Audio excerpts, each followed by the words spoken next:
നമ്മളെല്ലാവരും ഫേസ് ചെയ്യുന്ന ഒരു പ്രധാന പ്രശ്നമാണ് നമ്മുടെ വീട്ടിൽ ഓവറായിട്ട് വരുന്ന കറണ്ട് ബില്ല്. ഞാൻ ഈ പറയാൻ പോകുന്ന 4 കാര്യങ്ങൾ ശ്രദ്ധിക്കുകയാണെങ്കിൽ നമ്മൾ കറണ്ട് ബില്ല് ഏകദേശം നമുക്ക് 20% നമുക്ക് റെഡ്യൂസ് ചെയ്യാൻ പറ്റും.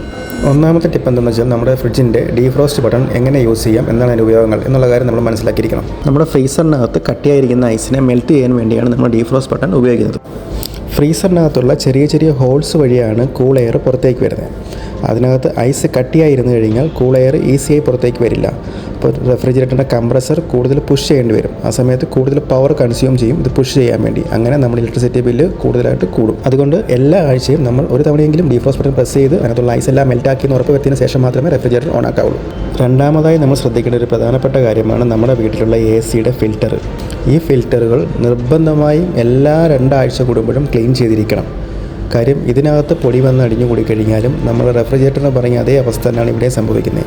പൊടി അടങ്ങിയഴിയുമ്പോഴത്തേക്കിൽ ആ ഫിൽറ്ററിലൂടെ കൂൾ എയർ പുറത്തേക്ക് പോവില്ല. അവിടെയും AC-യുടെ കംപ്രസർ കൂടുതൽ നേരം വർക്ക് ചെയ്യണം, കൂടുതൽ പവർ കൺസ്യൂം ചെയ്യണം അത് പുഷ് ചെയ്യാൻ വേണ്ടി. അപ്പോൾ നമ്മൾ ആ ഫിൽറ്ററുകൾ ക്ലീൻ ആക്കി ഇടുവാണെങ്കിൽ ഈസിയായിട്ട് എയർ ഫ്ലോ ഉണ്ടാവും. നമുക്ക് കറണ്ട് ബില്ല് അതിൽ നിന്നും കുറയ്ക്കാൻ പറ്റും. ഞാനീ പറയുന്ന 2 കാര്യങ്ങളും ഇനി പറയാൻ പോകുന്ന 2 കാര്യങ്ങളും കൂടി നിങ്ങൾ പരീക്ഷിച്ച് നോക്കി സക്സസ് ആവുകയാണെങ്കിലോ ആയില്ലെങ്കിലോ നിങ്ങൾ കമൻറ്റ് ബോക്സിൽ വന്ന് എന്നോട് റിപ്ലൈ തരണം.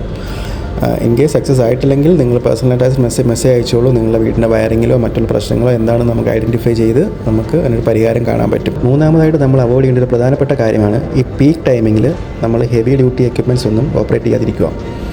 മീൻസ് വാഷിംഗ് മെഷീൻ, ഗ്രൈൻഡർ, തയ്യൽ മെഷീൻ, വാട്ടർ മോട്ടർ ഇതൊന്നും ഈ സമയത്ത് ഉപയോഗിക്കാതിരിക്കുക. പീക്ക് ടൈമിംഗ് എന്ന് പറഞ്ഞു കഴിഞ്ഞാൽ വൈകിട്ട് 6 തൊട്ട് രാത്രി 9 വരെ ഈ സമയങ്ങളിൽ ഒന്നും മാക്സിമം ഉപയോഗിക്കാതിരിക്കുക. കൂടുതൽ ആൾക്കാർ കൺസ്യൂം ചെയ്യുന്ന ടൈമാണിത്. അപ്പം വോൾട്ടേജ് കുറവായിരിക്കും. അപ്പോൾ അതേപോലെ തന്നെ അപ്പോൾ കൂടുതൽ കറണ്ട് എടുക്കേണ്ടി വരും. അങ്ങനെ ഒരുപാട് പ്രശ്നങ്ങളുണ്ടാകും. ടെക്നിക്കലി ഇത് അത്രയും സ്യൂട്ടബിൾ അല്ല ഈ ടൈമിൽ ഉപയോഗിക്കുന്നത്. അതിനെക്കുറിച്ച് ഡീറ്റെയിൽ ആയിട്ടൊരു വീഡിയോ നമുക്ക് ചെയ്യാം കാര്യങ്ങൾ. അപ്പോൾ മാക്സിമം ഈ സമയത്ത് ഇതിൻ്റെ ഒന്നും ഉപയോഗങ്ങൾ വളരെ കുറയ്ക്കുകയാണെങ്കിൽ നമ്മുടെ കറണ്ട് ബില്ലിനകത്ത് ഒരുപാട് മാറ്റങ്ങൾ നമുക്ക് കൊണ്ടുവരാൻ പറ്റും. നാലാമത്തെ കാര്യം വളരെ സിമ്പിളാണെന്ന് തോന്നും, പക്ഷേ ഇത് ആരും ശ്രദ്ധിക്കാതെ പോകുന്നൊരു കാര്യമാണ്.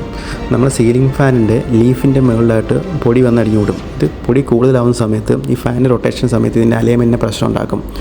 ആ സമയത്തും പവർ കൂടുതലായിട്ട് കൺസ്യൂം ചെയ്യും. അപ്പോൾ മാക്സിമം പൊടി വന്നിരിക്കുന്ന സമയത്ത് നമ്മൾ പൊടി അടിച്ച് കളഞ്ഞ് ഫാനിൻ്റെ ലീഫ് എപ്പോഴും ഫ്രീ ആക്കി വെക്കുക. അതിനകത്ത് വെയിറ്റ് കയറുന്ന സമയത്ത് അലൈൻമെൻറ്റിന് പ്രശ്നമുണ്ടാവും. അങ്ങനെ ഇതിന് മോട്ടറിന് കൂടുതൽ പവർ കൊടുക്കേണ്ടി വരും. നമ്മൾ വിചാരിക്കും ചെറിയൊരു പൊടി അതിനകത്ത് എന്ത് വെയിറ്റ് ആണ്, പക്ഷേ അതിൻ്റെ അലൈൻമെൻറ്റ് അത് ചെറിയ പ്രശ്നമായ പോലും ഒരു റൊട്ടേറ്റ് ചെയ്യുന്നൊരു സാധനമായതിൻ്റെ പേരിൽ അതിൻ്റെ അലൈൻമെൻറ്റിന് പ്രശ്നം ഉണ്ടാവും.